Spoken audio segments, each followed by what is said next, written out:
370 हटा दी, 371, 371A। हिमाचल में आपने धारा लगा रखी है, अरुणाचल में लगा रखी है, नागालैंड में, मिजोरम में, मेघालय में, असम में। अगर कश्मीर में ज़मीन नहीं खरीद सकते थे तो आप अपनी दुकान और प्लाट और मकान अरुणाचल में भी नहीं खरीद सकते हैं। अनुच्छेद 370 हटा के दिखाइए, हम देखेंगे। हट ही नहीं सकता है, असंभव है। तो आप संविधान का पालन करेंगे या कुरान का करेंगे? बस यही बात पूछ रहा हूं। दोस्तों नमस्कार, आप सभी का स्वागत है और आप देख रहे हैं डी के डिबेट। दोस्तों, केंद्र सरकार ने बहुत सारे ऐसे मुद्दे हैं जो सुलझा दिए हैं जिनकी कल्पना करना भी आसान नहीं था, जैसे 3 तलाक का हटाना, जैसे कश्मीर से धारा 370 का हटाना। दोस्तों, अभी हमारे जो गृह मंत्री हैं अमित शाह, वो महाराष्ट्र के दौरे पर गए थे, तो उन्होंने वहां एक रैली को संबोधित किया। तो उन्होंने वहां उस रैली में बोला कि केंद्र सरकार यूसीसी पर आगे बढ़ रही है। यूनिफॉर्म सिविल कोड यानी कि सभी के लिए एक कानून, एक देश, एक विधान, एक संविधान, मीन्स सभी के लिए एक कानून। दोस्तों, आज की डिबेट वीडियो इसी मुद्दे पर होने वाली है। बीजेपी की तरफ से गौरव भाटिया जी हैं, अतीकुर रहमान इस्लामिक स्कॉलर हैं और असीम बकार ये एआईएम के प्रवक्ता हैं। दोस्तों, वीडियो बहुत मजेदार होने वाली है। आपसे अनुरोध है वीडियो को अंत तक जरूर देखें। वीडियो पसंद आए तो लाइक करें, शेयर करें, कमेंट करें और मेरे चैनल को सब्सक्राइब करें। चलो दोस्तों, मेन वीडियो स्टार्ट करते हैं। चलो भाई, देखो अब मैं क्या करता हूँ। देखिए, आपने मुझे बुलाया है हम लोग की बात सुनने के लिए, हम आपका भाषण सुनने नहीं आए हैं। बोलिए ना सर, मैं हमें तो पूरा पूरी बात कहने दीजिए, फिर आप अगर बॉल मुझ पे डालेंगे तो मैं थोड़ा सा तो जवाब दूंगा। आसिफ भाई, सर, जिस देश में इंसानों में ही फर्क किया जाता है, अच्छा, कि तुम ऊंची जाति के और ये नीची जाति के हो, या मध्यम जाति के हो, या आदिवासी हो, फलां, आप समान नागरिक कानून की बात करते हैं। मैं आप ही से पूछ रहा हूं चौरसिया जी, जो मनुस्मृति में वर्ण है 4, ब्राह्मण, क्षत्रिय, वैश्य और शूद्र, इसमें से आपका वर्ण कौन सा है? बताइए मुझे, मैं जानना चाह रहा हूँ। फिर आप बोलेंगे मैं बीच में बोल रहा हूँ, फिर आप बोलेंगे मैं बीच में बोल रहा हूँ। असीम भाई, ये तो आपने दुविधा पैदा कर दी।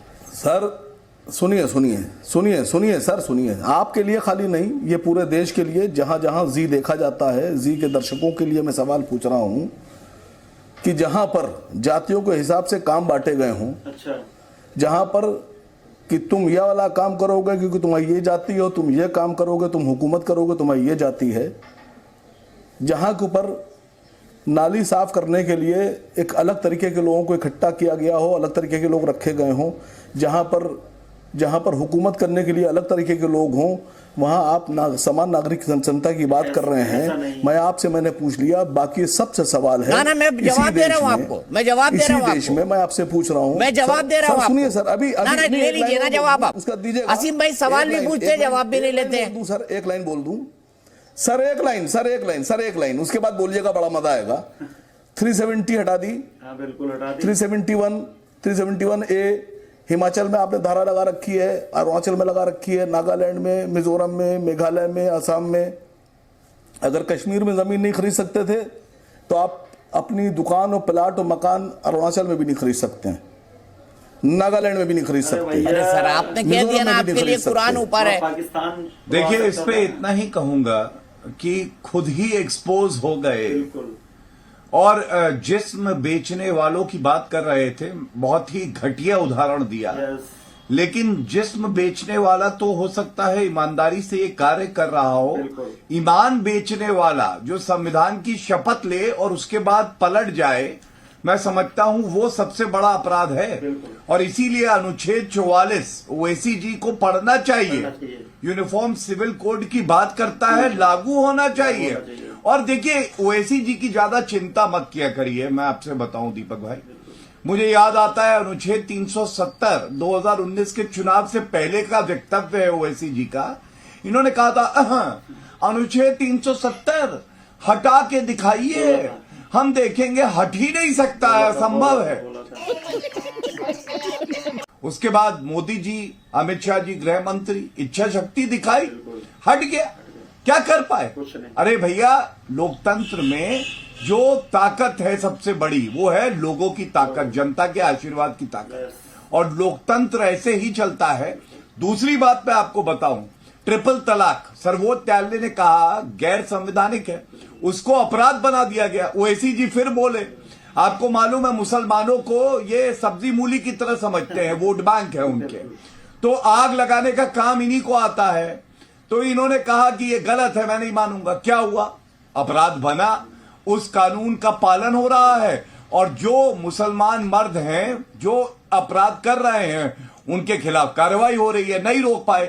इसी तरह से यूसीसी में भी मैं एक बात आपको बता दूं, क्योंकि मैं विधि को थोड़ा सा समझता हूं, संविधान को समझता हूं। सबसे महत्वपूर्ण क्या है, जहां पे संविधान में जो लिखा है, जो हक मूल अधिकार हैं, या अनुच्छेद 44 जो कि डायरेक्टिव प्रिंसिपल में है, और दूसरी तरफ कस्टम्स है, प्रथा है, अगर इनमें कॉन्फ्लिक्ट होगा तो कौन जो है सर्वोपरि होगा, कौन सी चीज का पालन होगा? संविधान का होगा। ये बात के लोग नहीं समझ पाते हैं। और मैं बड़े भारी मन से एक बात और कहता हूं, देखिए कुरान में आप देखिए काफिरों की बात करी गई है। दीपक भाई, हमारे लिए संविधान से ऊपर कोई नहीं है। अगर मुसलमान भाई हैं, बहन है, ये भी हमारे देश का हिस्सा है, हम इनके लिए जान दे देंगे, और ये हमें काफिर समझ रहे हैं। संविधान भाईचारे की बात करता है, और कुछ आयतें ऐसी हैं, मैं आपको बता दूं, सूरत 4 आयत 56 आप पढ़ लीजिएगा, उसमें लिखा है कि कोई काफिर अगर है तो उसको मार देंगे। तो मैं पूछना चाहता हूं, क्या ओवैसी जी गौरव भाटिया को मार देंगे? हम मर जाएंगे। तो मैं आपसे ये पूछना चाह रहा हूं, अगर संविधान और कुरान में कॉन्फ्लिक्ट आएगा, और आता है, कई ऐसे मुद्दे हैं, तो आप संविधान का पालन करेंगे या कुरान का करेंगे? बस यही बात पूछ रहा हूं। और मुझे काफिर तो नहीं मानेंगे ना? भारत के हिंदू भाई काफिर नहीं हैं, और ये धिम्मी है, और इन धिम्मियों के लिए हुजूर प्रॉफेट मोहम्मद ने कहा है कि अगर किसी मुसलमान ने गौरव भाटिया जो कि धिम्मी हैं, अगर उनको नुकसान पहुंचाया तो हशर के मैदान में हुजूर का हाथ आपके सर पर होगा। बंद करो हाथ जोड़ के, मैं मोदी साहब से गुजारिश।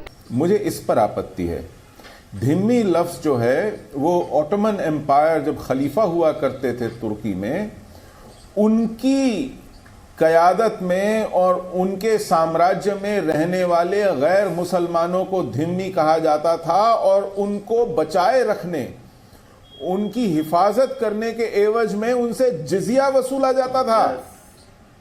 हम यहां किसी खलीफत की हिफाजत में नहीं है जो हम धिम्मी हों, और ना ही हम जिजिया देने वाले हैं किसी को उस हिफाजत के एवज में। हम एक खुद मुख्तार मुल्क के बहुत ही इंडिपेंडेंट, फ्रीडम लविंग हिंदूज हैं। देखा आपने लापरवाही का नतीजा है। दोस्तों, वीडियो में एआईएम के प्रवक्ता असीम बकार बोल रहे हैं कि जिस देश में जातियों के आधार पर काम बटे हुए हैं, उस देश में यूसीसी की कल्पना करना आसान नहीं है। तो वहीं गौरव भाटिया जी ओवैसी को सलाह दे रहे हैं कि उनको संविधान पढ़ना चाहिए, संविधान में अनुच्छेद 44 पढ़ना चाहिए जिसमें यूसीसी के बारे में लिखा गया है। तो वहीं गौरव भाटिया जी अतीकुर रहमान से बोल रहे हैं, उनको कुरान का हवाला दे रहे हैं कि कुरान में गैर मुस्लिम को काफिर माना गया है, क्या मैं काफिर हूं? तो उनकी इस बात के जवाब में अतीकुर रहमान बोल रहा है कि कुरान में काफिर नहीं लिखा गया, कुरान में धिम्मी लिखा गया है। तो धिम्मी वाली बात पर अशोक पंडित जी उस पर अपना ऐतराज दर्ज करा रहे हैं कि हम धिम्मी नहीं है, और धिम्मी बता रहे हैं कि धिम्मी कौन होते हैं।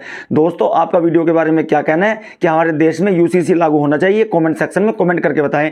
और अगर वीडियो पसंद आई हो तो लाइक करें, शेयर करें, कमेंट करें, और मेरे चैनल को सब्सक्राइब करें। चलो दोस्तों, मिलते हैं अगली वीडियो में। जय हिंद, वंदे मातरम, जय श्री राम।